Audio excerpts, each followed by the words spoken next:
the monthly podcast where I interview innovators and change agents in higher education, those who are leading and making change in our industry. I release an in-depth interview each month and bonus coffee break episodes every 2 weeks. So please visit our podcast channel on iTunes, Spotify, or wherever you listen to like and subscribe. And now to welcome my guest today, Rachel Sandison. Rachel is the Deputy Vice-Chancellor, External Engagement at the University of Glasgow in the UK. Rachel is a fellow of the Chartered Institute of Marketing with over 20 years experience in higher education marketing, student recruitment, international partnership development, public engagement, and alumni relations, and has won numerous awards for team management as well. I'm really looking forward to our conversation today, where we'll discuss how Rachel's vision has led University of Glasgow to more than double the number of international students in the last few years, how the university's infrastructure has had to change to accommodate such growth, and the opportunities and the challenges posed around international student retention and post-study opportunities in the UK. And there's no doubt in my mind that Rachel is one of those major innovators and change agents. So I'm really excited to interview Rachel. So welcome. Thank you so much for that lovely introduction, Eric. It's a pleasure to be here and speaking with you today. Thanks. Well, it's a pleasure to be with you today as well. So I think what I always like to start off with is just to get a sort of an introduction of your role and also some facts and figures on University of Glasgow, just to give everyone some context of your role and also on the University of Glasgow as well. Yeah, of course, Eric. Well, I might start by just painting a picture of the University of Glasgow, and hopefully those listening or viewing will already know the University of Glasgow, but just in case you don't, we were founded in 1451, so we're actually the fourth oldest university in the English-speaking world, and we're very proud to be in the top 100 of the world's universities as well. In fact, in 2020, we were named Times Higher Education University of the Year, and we've also been named Scottish University of the Year in the Times and the Sunday Times Good University Guide in 2022. We are a fairly large, comprehensive university. So we have now over 35,000 students in total. And we're represented in terms of our student community by over 140 different nationalities. So we are very much a global institution, but with civic roots in the city of Glasgow in Scotland in the United Kingdom. We are a member of the prestigious Russell Group of research-intensive universities in the UK, but our global outlook is really, really important to Glasgow. So in addition to being a member of the Russell Group, we were also founding members of Universitas 21, which is an international network of research-intensive universities, and the Guild, which is a European research-intensive university network, and finally, we are members of CIVIS, which is a European University Alliance as well. And, you know, what we say is, you know, our kind of mantra is we are world-changing Glasgow. And there is no doubt that, you know, over the last almost 600 years since we were founded, we have literally changed the world in which we live in, and through our people and through the incredible, you know, inventions and initiatives and leadership of the people that make up the University of Glasgow. But for us, it's not just about being the best university in the world, but being the best university for the world. And so a lot of the work that we're doing right now is looking at the impact that the University of Glasgow has on our communities locally, nationally, and internationally. And in the recent Times Higher Education Impact Rankings, we were actually ranked in the 19th in the world, so in the top 20 for our impact as an organisation, which we are immensely, immensely proud of. So hopefully that gives you a little bit of a sense of who the University of Glasgow are and who we inspire to be. But in terms of my role, so quite uniquely, I think, within the higher education sector, I am the Deputy Vice-Chancellor for External Engagement. I'm one of 3 Deputy Vice-Chancellors within the University of Glasgow's leadership structure. I am not an academic. So, you know, I am a member of kind of our professional services. And I think that's probably still relatively rare within at least the UK higher education sector, where you have professional individuals making up key roles within senior leadership teams. So, that is something that I would dearly love to see more of across the higher education sector. But in terms of my role as Deputy Vice-Chancellor External Engagement, you summed it up beautifully actually in your introduction, Eric, but I have responsibility for the leadership of our activities across internationalisation, student recruitment and admissions, fundraising and alumni relations, widening access and civic engagement, and brand reputation, marketing and communications. And also I have another hat that I wear on the leadership team as the university's refugee and asylum seeker champion. So, a really significant part of my role is around making connections. It's about engaging externally. It's about, I think, sharing the gospel of Glasgow across the globe. But it's really about being a matchmaker for the institution. It's about raising our profile, but also ensuring that we are building meaningful and mutually beneficial relationships with partners around the world. And also ensuring that, the University of Glasgow is a real destination of choice for future students and staff too. So I've got to say, I'm really passionate about the university, and I really love my job. It's an immense privilege, I think, to have the opportunity to engage with such, wonderful colleagues from around the world, but to do so for an organisation that I believe very much in the kind of the mission and ethos of. So always lots to do. No 2 days are ever the same, and I've got to say that I really enjoy that. No, that's great. And of course, one of the things that we're going to explore some more, of course, is University of Glasgow and how you see university differentiated from other universities. And then we're also going to talk a little bit about your career path as well. We'll talk about that later. The focus, of course, of this interview and podcast is really around international student recruitment. You guys have had tremendous success, of course, in doubling the number of international students over the years, which I think is of great interest to people around the world, to folks in your shoes. So we want to obviously delve into that and understand your mantras and whatnot. But I think before we do that, it'd be great just to get an idea of the international student population that you have at the university today, the different nationalities, what types of degree programs are most popular with those students, sort of on-campus students versus maybe hybrid models. So any sort of more details on international students would be very helpful, just as some context before we dig a bit into the details. Yeah, of course. And thank you for highlighting the success that we've had in this regard. It's been really phenomenal, actually. And just to provide a little bit of context, our strategic plan for 2020 set as a KPI that the university would grow to having 5,000 international students. In 2022, we have over 11,000 international students.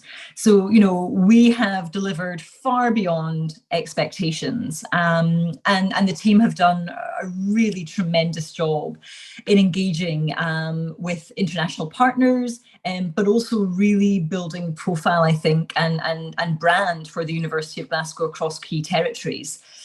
So like most universities, particularly our Russell Group peers in the UK, but also, universities in Australia and Canada and so on, our largest growth has come from China.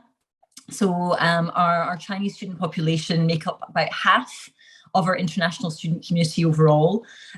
But we have seen really significant growth from the USA and from India. And in fact, China, the USA and India are our largest markets, and they actually make up about 70% of our international student population. So, that gives you a little bit of a sense of the international student mix at Glasgow. But what I will say is that we've seen over the last few years really significant growth in countries like Kuwait, Indonesia, Nigeria, Egypt, and we have seen overall 70% growth in international student numbers over the last 5 years. In terms of discipline areas, our Adam Smith Business School remains incredibly popular. So, we see year on year really large increases in terms of applications for our Adam Smith Business School. Accountancy, finance, economics, business management, really the whole range of programs that we deliver under our business school. but also seeing really good growth in our School of Engineering and computing science, data analytics. You see trends across the sector in terms of popularity of these programs, and they absolutely map across to where we're seeing significant increases in interest as well. But we have a 4-college structure at Glasgow. So we have our College of Medical, Veterinary and Life Sciences, our College of Arts and Humanities, our College of Social Sciences, and our College of Science and Engineering. And across each of those 4 colleges, we have seen really, really strong growth in international student numbers. So although we have some programs where there is real popularity, and I think we see that across the sector, actually we're seeing interest and growth across all 4 of our colleges. And I think that's the other thing that's really pleasing for us, because for Glasgow, it's not just about increasing our international student numbers. What we want to do is to increase the quality of our international student intake and to ensure that we have diversity within that international student cohort as well. So, it's not just about growth, it's about mapping that growth across our institution. And so a lot of time and effort is being spent on that right now. Interesting. If you look at the breakdown, what percentage of your international students are in business programs and STEM related programs, would you say, just round numbers? Oh gosh, I don't know. In fact, I would say the vast majority of our international students are in business school and STEM related programs. I can't give you the exact percentages right now, but I can definitely come back to you on that. But what I will say is that, our College of Arts has always historically been the college that has had less growth in international student numbers. But what we are seeing now is significant growth in areas like, media and communications, museum studies, culture and creative economy. So actually, there definitely seems to be a little bit of a shift. And previously, where we would have said that, some of our arts programs were quite difficult sells, more challenging in certain markets, we are now seeing sort of a bit of a redoubling of interest in some of those areas as well. So it is interesting to me that it is not just the traditional professionally aligned programs that are seeing the growth, but actually we're definitely seeing patterns emerge across other parts of the institution too, which is great. We're in terms of the diversity element, and diversity is something, I was at NASA a couple of weeks ago, and I've been obviously speaking to a lot of university leaders, and definitely diversity is a very common theme. How do you see things when it comes to international students and mix? What are some of the growth markets that you see, geographies, and what do you see as the biggest growth markets from a geographic standpoint over the next couple of years? Yeah, listen, I think for all UK institutions, we have really been focused on South Asia. And, for a long time, our South Asian market was obliterated by the removal of the post-study work visa. And that meant that we just really weren't particularly competitive against other universities and other key host countries around the world. So with the introduction of the post-study work visa in the new graduate immigration route, we have seen an enormous growth in interest from South Asia. So, we are spending a lot of our time thinking about what we're doing strategically in India and Pakistan and Bangladesh. But also, I would say Africa is really keenly important for us as an organisation. We also do a lot of work with sponsorship bodies in the Middle East. And so, we're seeing really good growth from Kuwait and Saudi Arabia, for instance. And Southeast Asia, we cannot forget about Southeast Asia. And in fact, at the University of Glasgow, we now have, I want to say 17, but almost on a weekly basis, the number changes. But I think at this moment in time, we have 17 in-country officers working on behalf of the University of Glasgow across the world. And so, we have those in India, in the US, in China, in Nigeria, but also in Southeast Asia, in Singapore and Indonesia. And that is something that's worked really effectively for us. Actually, having representation on the ground, helping to build those relationships and to communicate with prospective students and applicants in real time. And, I don't think we can overstate how important that was, particularly over the course of the last 2 years of the pandemic. Having that local level knowledge and expertise and engagement, particularly when travel just simply wasn't a possibility, we were actually still in a position to run events and they worked hugely successfully, and miraculously over the last 2 years of the pandemic, when we were modeling really big declines, we're looking at the university finances and trying to understand what kind of level of hit we could potentially take on international student numbers. And in fact, we had 2 record years in terms of international student growth. So, I do think having that kind of model of in-country representation engagement has served us really well. And where we're looking at new officers and new offices, they are really focused in India, China to a lesser extent, but the US, Southeast Asia, and in Africa. Interesting. Yeah, it's yeah. Of course, I've heard this as well from others, that the positive impact of having local people on the ground. I want to explore this a bit more in terms of the channels, because I think that's very interesting to other leaders in your shoes, just to understand what's been most effective, what marketing channels have been most effective. I'll come back to that in a minute. One thing I just wanted to zero in a little bit on is how do you differentiate? When you talk about University of Glasgow, how do you differentiate the university from other universities? What are sort of the unique selling points that you emphasize? To students. Yeah, I think differentiation in the higher education sector is something that I talk a lot about, because it can be really, really difficult to differentiate against your peer set, where we are all saying that we are research intensive universities, with a particular global footprint, and we all offer pretty much the same degree programs. So I think for us, I mentioned it at the beginning, but we talk a lot about world changing Glasgow. So we talk a lot about messages that aim to articulate the University of Glasgow as having a history of changing the world, and a heritage that I think is still relevant today.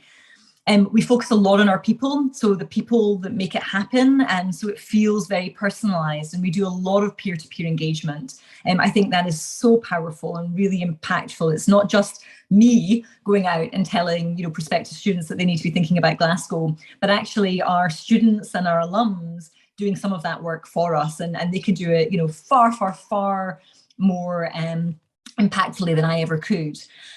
So we do look also at kind of real life success stories, the kind of the case studies of what our students and graduates have gone on to achieve. And also, really importantly, we focus a lot on being a welcoming and inclusive community.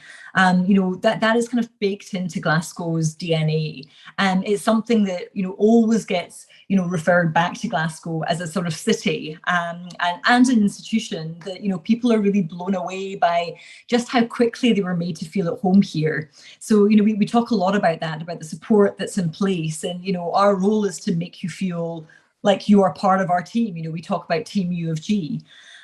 So, I think Glasgow is very fortunate to be, an ancient university that can talk about our history, absolutely. But we talk about our history to relate it to what we are delivering today. So it's not always about looking backwards. It's absolutely about looking forwards to what we want to deliver in the future. We do point to our research excellence and to the quality of our teaching, and the fact that we have world-class facilities. And, this was something that I was really keen to share, at a time where, some universities are, contracting almost. The University of Glasgow has committed to a £1 billion campus redevelopment programme and spend. So, it's really interesting because, of course, this commitment was made pre-pandemic. And then there was a lot of concern that actually we're building lots of new shiny buildings, and will actually anyone be coming to study in them? But actually they are. We are still seeing a real desire to have that on campus, that kind of physical, tangible student experience. So, we're delighted that we have just opened our James McEwan Smith Learning and Teaching Hub, which is just an incredible space. We always say that if Apple had made a learning hub, then this would be it. We've also just recently opened our Advanced Research Centre, which is bringing together multiple discipline areas to focus on delivering solutions to the grand challenges of our time. And as an institution, we are really focused on that. We spend a lot of time looking at the UN Sustainable Development Goals and understanding how we can work with partners to actually find solutions to those real world challenges that we face as humanity. And we're furthermore opening a new business school development and a new Institute for Health and Wellbeing as well. So, we're making those key investments into our estate, into our learning and teaching experience, so that we can truly say that not just are we world-changing Glasgow, but we are delivering a world-class experience to our students and to our colleagues. So I think there's a lot of very powerful messages that we have to share about the University of Glasgow, not just in terms of our kind of rich and illustrious history, but actually being very future focused about what we aim to deliver going forward. And making students part of that story. We are world changing Glasgow because we bring world changers to our campus and to our community. And actually that seems to be a message that has resonated incredibly well with our prospective student audience. Yeah, it clearly has. I mean, you've doubled your international students. But it seems like it's I mean, to summarize, I guess it's world-class research and teaching, excellence, and you have location. Location is also key, I guess, selling Glasgow, if you will. And third, all this investment that's gone into world-class facilities and teaching, and then a lot of investment even in facilities going forward. You talk about the £1 billion investment. So I guess those would be the three major kind of. Yeah, no, I think that's a really good summation, actually, Eric. Yeah. And I think we do, of course, point to the fact that we are internationally connected and that we have an internationally diverse student community at Glasgow. I think that's really important. Yeah. But also reputation, and the proof points for reputation, I think, whether we like it or not, are the kind of world university rankings. So being a top 100 university, I think, does matter to prospective students, particularly in certain parts of the world. Yeah, and it's, that's definitely one theme I'd love to talk more about a little bit later, is the rankings and your perspective on the rankings. So we'll come back to that. So that's very helpful in terms of just getting an idea of how you differentiate, how you market your school.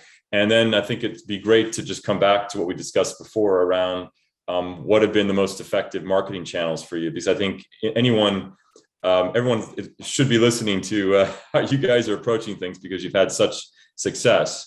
So what would be sort of your, what have been the keys to success, in terms of international student recruiting? What have been the most effective channels for you? And also, it'd be very interesting to get a perspective on how these channels have changed pre-pandemic, in the pandemic, and post-pandemic as well. Just also the offline, online, digital shift, non-shift, those kind of themes. So yeah, be interested to hear about all those different matters. Yeah, no, I think it's a really good question. And I've touched already on our in-country presence. I think that does allow us enhanced reach and responsiveness. And as a result of that team based in country, we have been able to adapt really quickly to market trends and forces for marketing and recruitment. And we're really able to understand what channels are most effective in those locales in a way that I think might be quite difficult without that in-country expertise. So I would absolutely point to the increased investment that we have made in those international officers based in country. I would also point, I think, to partnership. So actually, we are a university that partners with Kaplan. We have Glasgow International College as a feeder college for the university, both at foundation and pre-masters level. And that's a relationship that we've had now for over 10 years. So it's a very deep, meaningful engagement that we have with Kaplan. And we use the Kaplan team almost as an extension of our own team. So we're working collaboratively on understanding what's happening in key markets, but also sharing resources, sharing marketing campaigns and assets, and also ensuring that we have that pipeline working as effectively as it possibly can for those markets that require it. Those markets that do need to come and undertake some foundation pathway into the university, because they're based on our entry requirements, they wouldn't be able to gain direct entry to Glasgow. So I think building on the partnership with Kaplan has been really important, but also with other partners. And a key plank of our international strategy is the development of articulation partnerships and also transnational education. So, articulation pathways take many different shapes and forms. We have some 2+2s, 3+1s, 3+1+1s. So, working with partners to understand what would be meaningful for them. But the creation of those articulation pathways has been really, really beneficial. And they've allowed us to ensure that we have that kind of constant flow and known flow of students every year from particular partners in different parts of the world.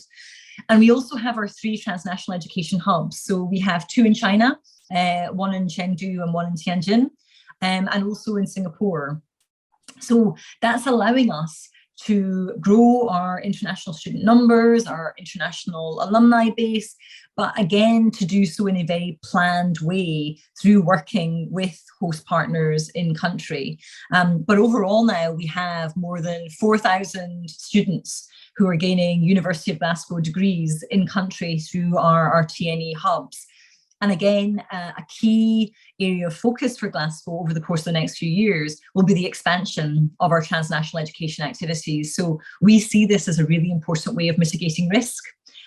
Particularly looking at COVID, we were able to continue to deliver in country and actually use our TNE hubs as ways of engaging with other prospective students in a way that we wouldn't have been able to if we were focused entirely on international students coming to Glasgow.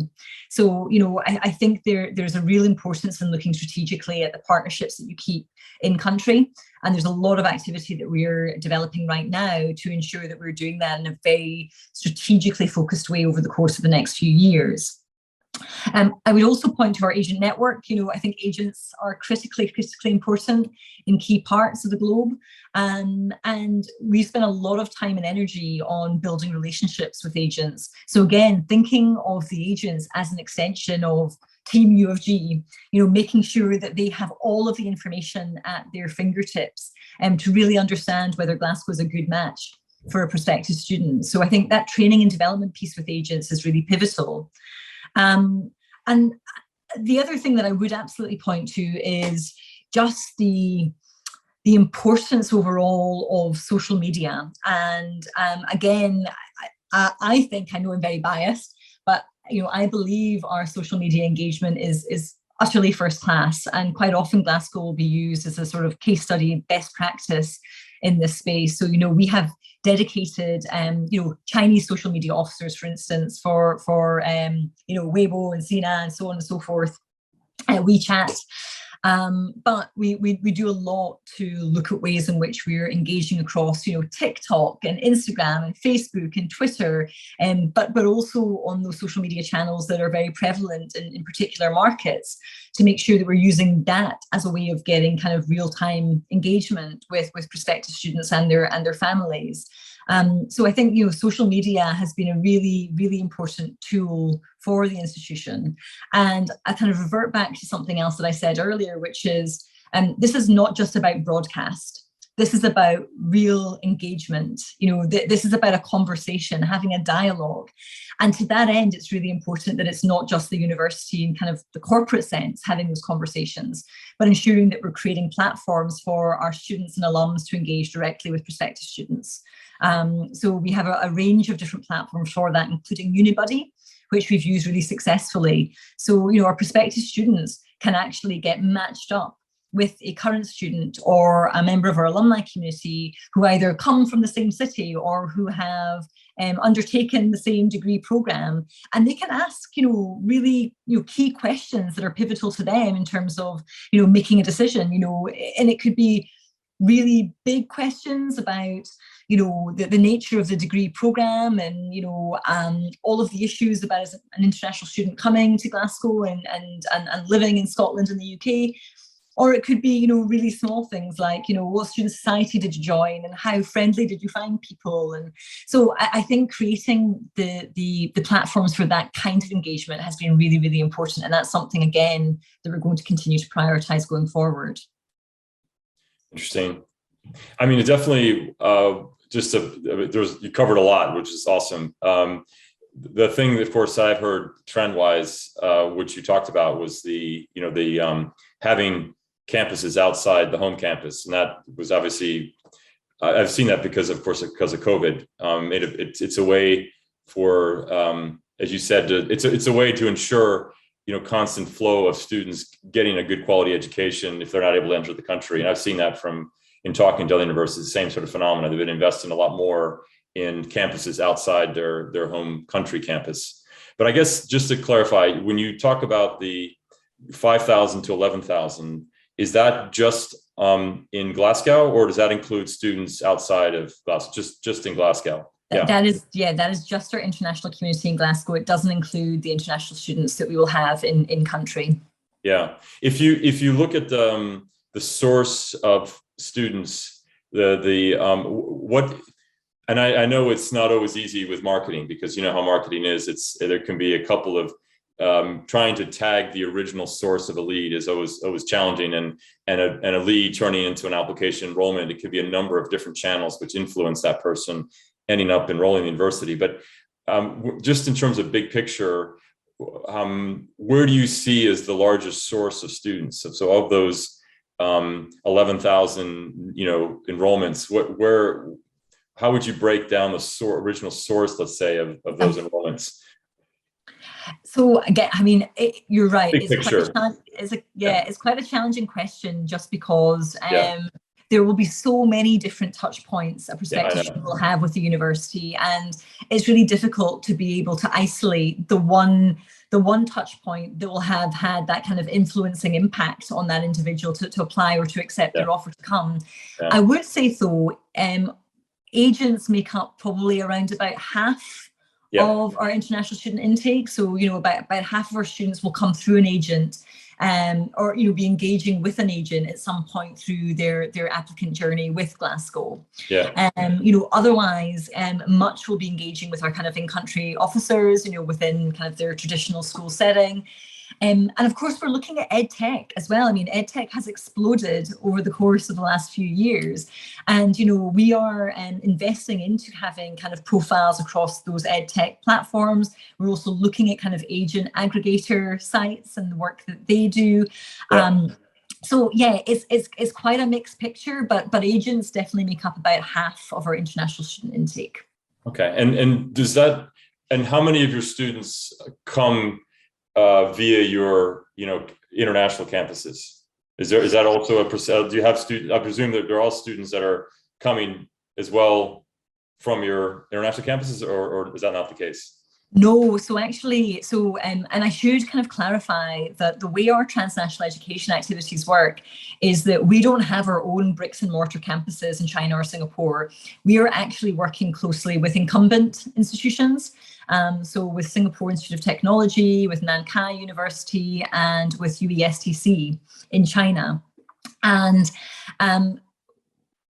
they have their campuses, and we basically have almost like a sort of Glasgow college established on those campuses. So those students are actually getting their degrees fully in country. Some of them will come for like a summer period, the kind of familiarization visit or a project to Glasgow, but they're not directly coming and spending significant portions of time at the University of Glasgow. Their full degree programs are really delivered in market. But do they get a University of Glasgow degree? Yes, they do. Yeah. They do. So it's either a joint degree or a dual degree that they're receiving. Yeah.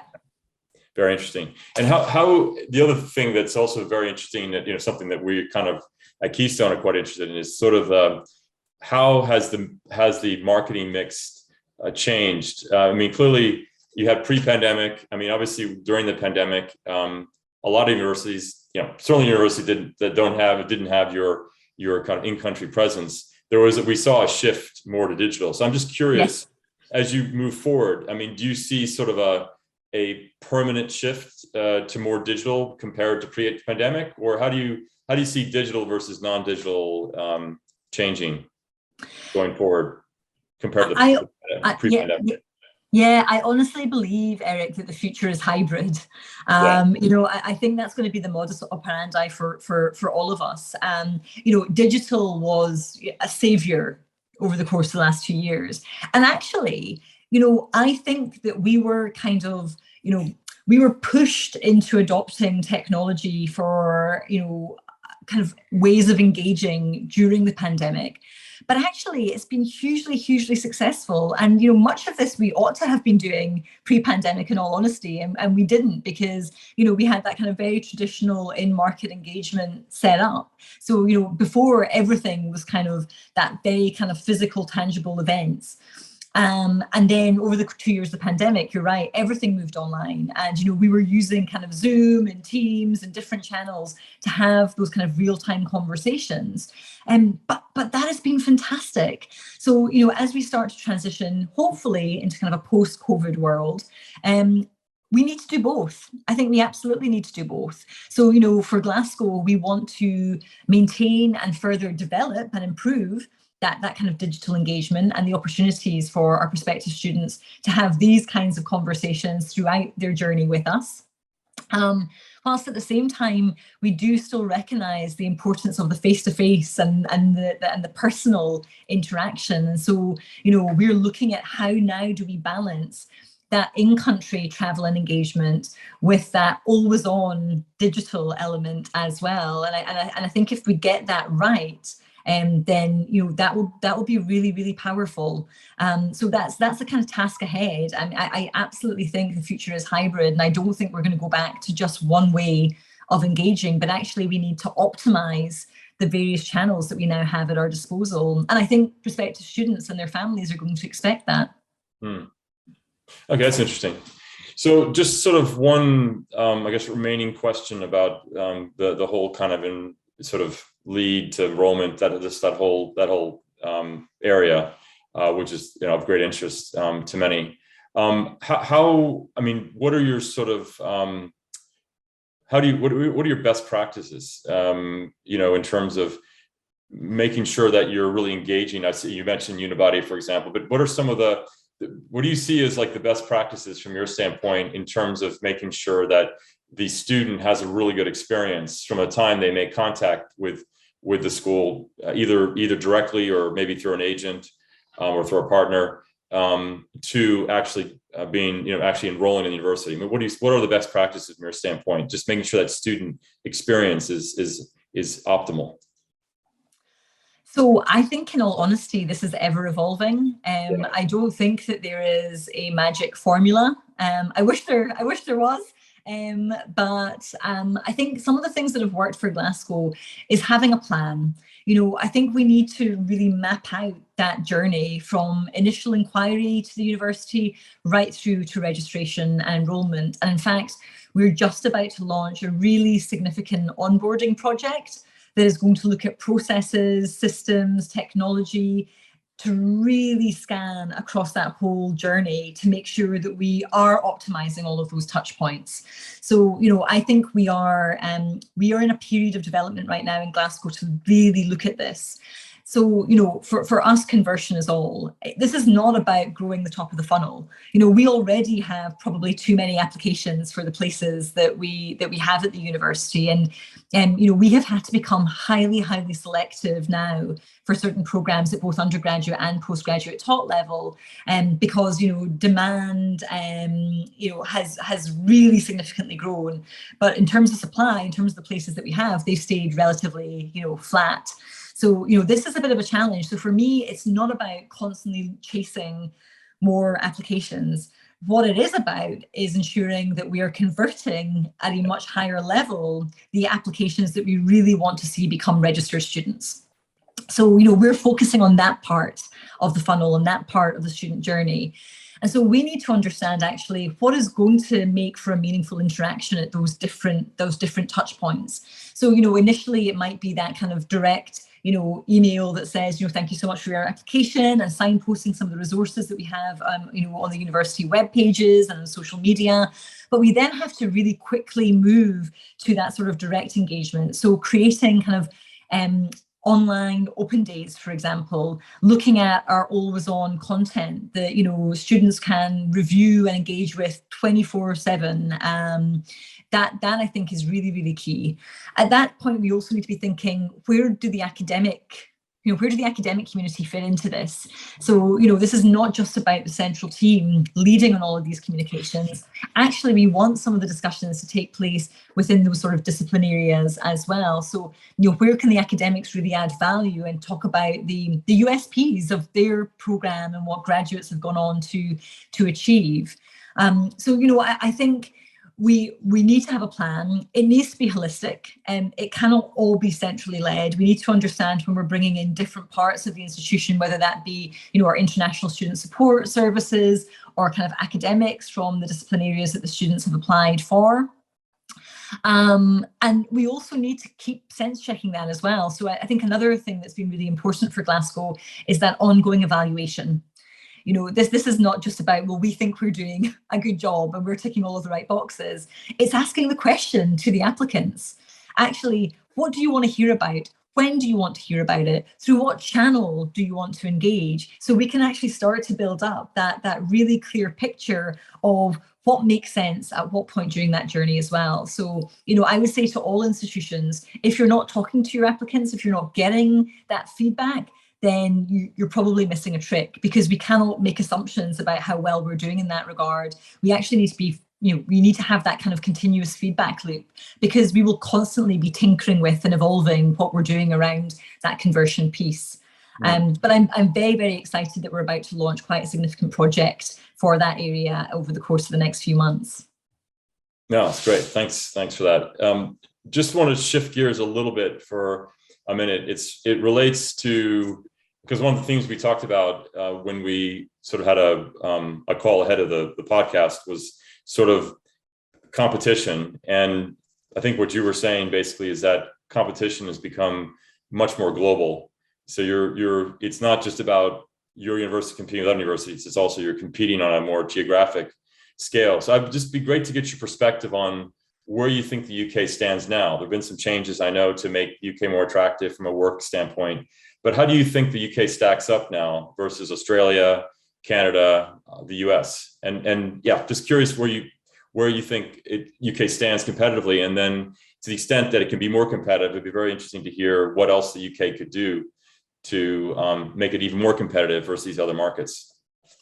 Yeah, well, firstly, you're absolutely right. I mean, competition is global. Previously we were always just looking over our shoulder at what the other kind of Russell Group universities in the UK were doing. But now, we are competing with, Sydney or Northeastern or Toronto, and I think we need to be live to that. I do think that the return of the graduate immigration route has helped kind of bolster interest again in the UK. For a long time, we were hemorrhaging market share, particularly to Canada, Australia, and New Zealand. Now, Australia and New Zealand have had challenges over the course of the last 2 years, which has impacted a little bit on their recruitment and has allowed, I think, the UK to steal back some of that market share. But there's no doubt in my mind that, those big host countries, so the US, Canada, New Zealand, Australia, are absolutely competitors for the UK, but also so is mainland Europe. And, we need to also be looking at what Germany are doing, what the Netherlands are doing, because they are right on our doorstep, and they have some really, really attractive packages for international students as well. And so many more programs now being delivered in English. Yeah. So I definitely think the competition is global. I think the UK is better positioned than we have been probably, but we still have a long way to go. We are still not number one for international students, and we ought to be. So what can we do about that? Yeah, exactly. Yeah, well, I mean, we're having lots of conversations actually with Universities UK International around sector-wide kind of brand building campaigns for the UK, and I think we need to have much more of that. Where we are kind of talking with one voice about the benefits of a UK higher education, and we have those proof points. There is so much evidence that points to the real rich history that the UK has as a study destination. I do think we need to continue to lobby government around how we make the UK as attractive as possible. So I think the graduate immigration route is a good start, but I would be disappointed if that was the only thing that we were doing. And I think we also need to keep that route under review, because although it helps make us more competitive. We know that there are other countries that still have much more attractive kind of post-study work options in play. So I definitely think we need to be, keeping ourselves abreast of that. What are those other key competitor countries doing? How do we kind of replicate some of that at a kind of tertiary level within the UK? And how do we ensure that we consistently and on an ongoing basis get those key messages out to market about what the UK has to offer in terms of the student experience? So lots more, I think, that we could and should be doing. But I definitely see the desire to do it and to take a kind of collaborative sector approach within the UK, which is great.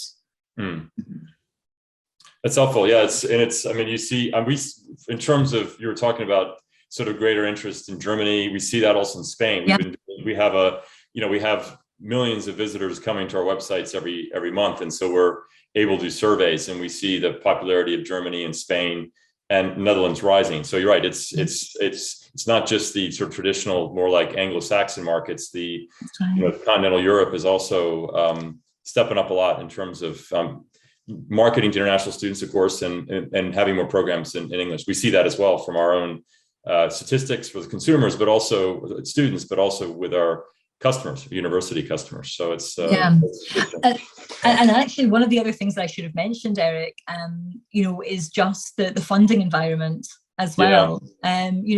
Do we have the right kind of financial incentives in place in the UK? And of course, some of that has to be agreed at a local level. The University of Glasgow has a really broad range of different scholarship schemes for international students, and we're constantly looking to evaluate and improve upon those on an annual basis. But what about the kind of sector-wide financial schemes? Do we have enough? Are they profiled well enough? Are they for the right value? And I think the answer is probably no to all of those things. And so, what can we also be doing about that? And, I think having some of those key schemes in place also make a real difference. Yeah, I totally agree. This is something that, again, through our surveys, we see that students, the top thing on their minds is, of course, how are they going to be able to pay for their education? I mean, they're not coming from, many cases, not coming from super wealthy markets, and so they're depending. Most of our students, what we see, at least in our surveys, the vast majority of students need some type of funding. So it's a big question, and of course they have, and of course it's not just scholarships, right? But of course it's the work study elements. And actually, what we see from our surveys is that a lot of the students don't even know what the possibilities are. So we tell schools, you really need to make sure on your websites that you're actually outlining what the work study possibilities are, because that can be pivotal in terms of enabling them to actually afford the university itself. So I'm just agreeing with what you're saying. So the other thing I wanted to just touch on too is when you look at, you bring an international student in, I think one thing which is also of great interest to universities, other university leaders, is retention, and how do you ensure that they stay and they have a really good experience? What are the sort of the tools and strategies you guys have in place on that front? Yeah, no, listen, you're absolutely right. It's not just about getting an international student to register. It's about ensuring that we enable them to be as successful as possible during their academic journey with us. And so, we do look at retention rates. And actually, our retention rates are incredibly positive for international students. They are across the board.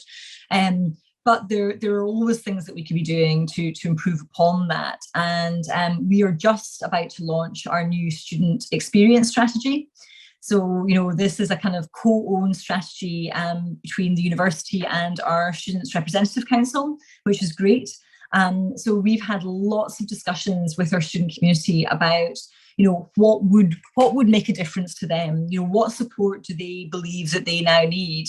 And really investing in that. So we've actually gone through a period of quite significant investment into student support officers, and having student support officers embedded within our 4-college structure so that they are there within that academic sphere as well. Investing in mental health And I think, like most universities across the globe, we have seen a real rise in students presenting with mental health issues and looking for support for those. So I think investing into kind of counselling support and mental health advisors has been a really important step forward for the University of Glasgow. So, we have the student experience strategy. We look at the retention rates on an annual basis. We also have our own academic advisors of studies. So there is a kind of a named point of contact for students throughout any point in their academic journey with us. If they have any academic concerns, if they're looking for accommodations, for instance, in an academic sphere, then they have a dedicated point of contact that they can get in touch with and have a conversation with. And we will always seek to try and find ways of supporting students through difficult times. We've also made a significant commitment to our Student Hardship Fund.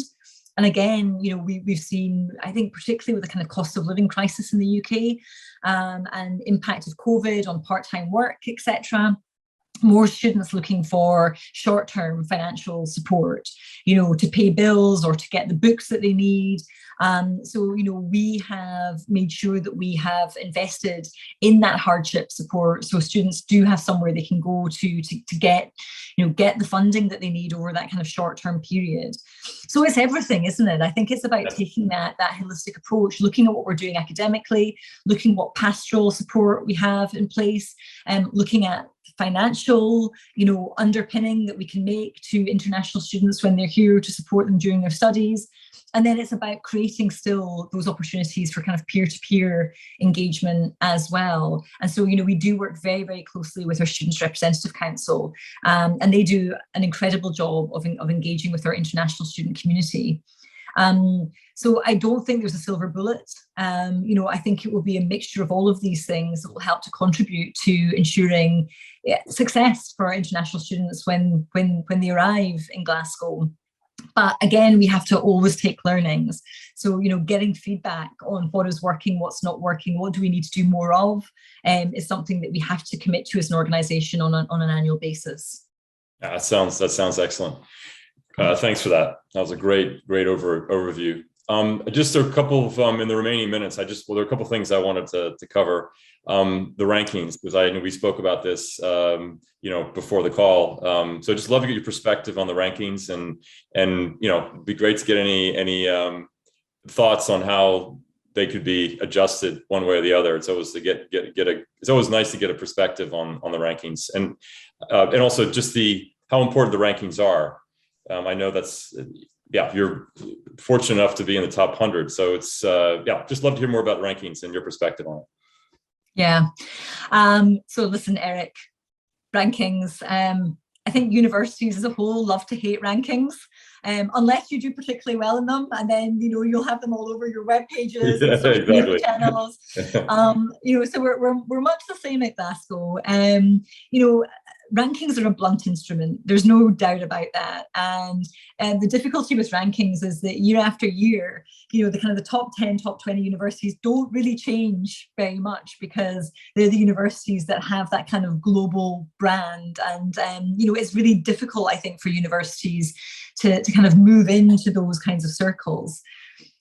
However, that being said, I think rankings are important. I think they remain a really concrete influencing factor for many international markets. And of course, we know also that sort of lots of government sponsors and agencies use the rankings as a way of selecting the HEIs that they want to work with and that they will fund. So, like them or not, we know that rankings are being used across the sector. We're also, I think, seeing students place increasing value on subject-specific rankings. Yeah. So it's not just the kind of the World University Rankings or the kind of the domestic league tables, but actually spending a lot of time looking at where individual subjects are ranked.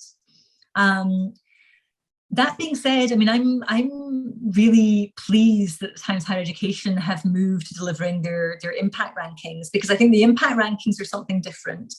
It's not just looking at the kind of the academic, the research pedigree of an institution and how well known that university is amongst peers, but it really is placing value on the impact an institution has on communities.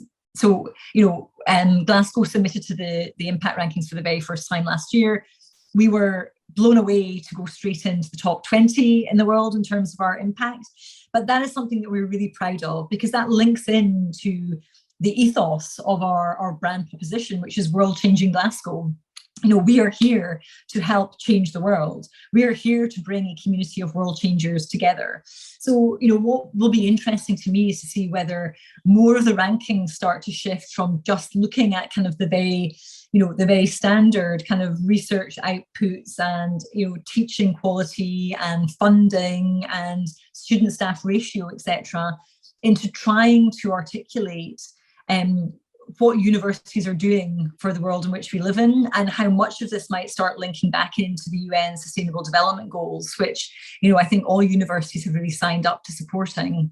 Yeah, I think rankings are a very blunt tool, but I think that right now they act as a proxy for lots of things that would be very difficult for us to be able to kind of share otherwise. So I guess the short answer, Eric, is as long as Glasgow remain in the top 100, then I'm quite happy to use those rankings as a sort of shorthand for our reputation. But I think overall as a sector, we should be pushing to looking at other kind of quantitative and qualitative measures as well. I don't think everything that's important to an institution is captured in the rankings as it currently stands. Yeah, no, that's good. Thank you for your perspective. It's always interesting. It's always an interesting question that I like to ask, just because it's interesting what people have to say about the rankings. So just to sort of the area that I'd love to just focus on in terms of the last section is really on the more personal side, because I think it's very interesting for people to hear your career path, because you talk about the fact that you come from a non-academic background. So I think love to hear more about your career path, how you got interested in education, from the start, how you got into leadership as well. I think that would be of great interest. It's a great interest of mine, and I'm sure it's a great interest of those listening as well. So love to hear your kind of journey, if you will. Yeah, well, thank you, Eric. It's going to be a bit dull, so I will apologize for that up front. What I will say is that I was the first in my family to go to university. So I am a widening access student, and that's something that I care enormously about. So, it wasn't clear that I would go to university at all. And then, I did. And I loved my university experience, actually. And when I graduated, I wasn't sure what I wanted to do. And in fact, I thought probably what I would like is to go into a career in academia. So I was sort of busy planning to get a PhD. But after 4 years of study, I thought to myself, look, it might be good just to take some time out and to earn some money and to be able to kind of fund further studies. So my plan was actually to kind of work for a year and then go back into HE to get a PhD and hopefully to then pursue a career within the sector. And that didn't happen. So what happened instead is that I got a job at my alma mater, so the University of Aberdeen. They took me on for a year, and it was just a year, as a kind of sort of student recruitment assistant. It was like an internship, basically. And it was coming in, and my job initially was really just to kind of go out to schools and give presentations and, update our prospectuses and all of those kinds of things. And a year passed really quickly, and I enjoyed the work so much. And at the end of the year, my boss at the time said, look, we would love to keep you on. We're going to create this brand new role. And it was a marketing officer role. And it was the first time the university had ever had any kind of marketing oriented position. And they were like, look, it would really be an extension of what you're doing now. We can start to add in this and this and this and this. And I was just like, well, yeah, okay, maybe I could do that for like another year and earn some more money, and then I will go back into academia. And the rest, as they say, is history. I never went back. And in fact, I just then became really focused on developing my career within the professional services, within the sector. So, from marketing officer, I became head of marketing, then head of student recruitment and admissions, then director of external relations. And then I moved to the University of Glasgow, where my career followed quite a similar suit. So I've gone from being the Director of External Relations to the Vice Principal for External Relations to the Deputy Vice-Chancellor of External Engagement. And I would love to say that I had a plan and I knew that this is exactly what I was going to do. Yeah. But I will be honest and say that I was, for the most part, entirely opportunistic. I was very lucky. I think quite often I was in the right place at the right time. And also what I wouldn't underestimate is the importance of having champions. And I benefited enormously from mentorship throughout my career. People in leadership positions that obviously saw something in me and were really keen to support my development. So, I was given some amazing opportunities throughout my career to lead on key projects or to represent the university at this kind of big global conference and to do all of those things that helped to build confidence in me and a belief that actually, leadership is something that I could potentially grow into. And again, I'll be honest, Eric, I am still growing into leadership. It's always quite interesting when people talk about me as the leader within the sector. And I kind of, I take a bit of a step back and I think, is that true? I would hope that I am, but I think I'm a leader in training. I think we should always be leaders in training. I don't think any of us are the finished article. And to me, leadership is an action, not a position. So a leadership should be, evaluated as being successful if we are making an impact and if we are inspiring others and if we are leading by example. And, that's always what I try and seek to do. But yeah, my career within the sector was entirely unplanned. And I've got to say that I'm delighted that, I have loved every minute of my kind of 20-year plus career within the sector. And I think what keeps me within the sector is just the people that I get to engage with, the conversations I get to contribute to, the fact that I truly, truly believe in the power of education and the impact that we can have on changing the world. And I get to do that for a university right now that, I am just so proud of, and, being able to contribute in even a very small way to the work that we do at the university is something that gets me up every morning. It's something I still feel really passionate about. So yeah, I told you it's a really dull story because there was no master plan. And I didn't go off into, the kind of the commercial, the private sector and do lots of interesting things and then step into higher education. I've basically lived and breathed higher education for my whole adult life. And I'm not sorry about that, actually.